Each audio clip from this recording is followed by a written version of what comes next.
For Russia, it's a prize. For Kyiv, it's a lifeline. In eastern Donetsk, President Zelensky presented medals to soldiers taking part in what Kyiv says is an ongoing counteroffensive against the Russian army.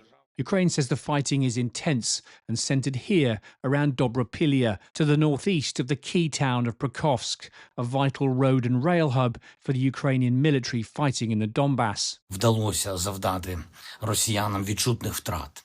Фактично, наші сили позбавляють окупанта можливості здійснити на цьому напрямку наступальну, повноцінну операцію, яку вони планували довго і на яку розраховували.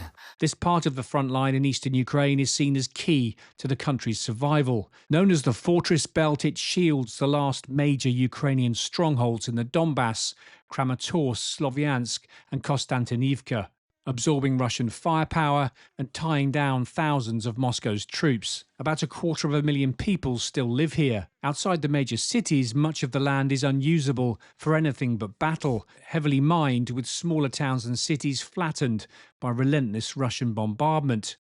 Ukraine has spent the past decade reinforcing this fortress belt with a massive network of bunkers, trenches and anti-tank ditches. The Russian army has been trying to break through here for more than a year. It's been hugely costly. An estimated 60,000 Russian soldiers have been killed or injured. A month ago, Moscow's forces pushed 6 miles towards Pokrovsk and the key highway that links Dobropilya and Kramatorsk. The town is now increasingly strangled of supplies as the Russians try and slowly encircle it.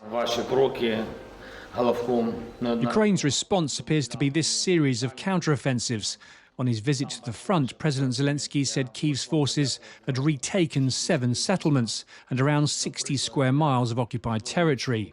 They'd also captured 100 Russian soldiers. Vladimir Putin has made the future of the Donbas region a key part of his stated war aims, demanding the remaining 20% of Donetsk and Luhansk oblasts that Russia hasn't seized are handed over in return for any ceasefire. Thank you very much, Vladimir. And Donald Trump seems to favour this land swap idea. But President Zelensky has vowed Ukraine will never leave the Donbas. Kyiv fears Russia would simply use it as a springboard for another future invasion. These latest counteroffensives evidence Ukraine intends to carry on its fight for this fortress belt. Simon Newton, BFBS Forces News. Thanks for watching. For more from BFBS Forces News, like and subscribe to our channel.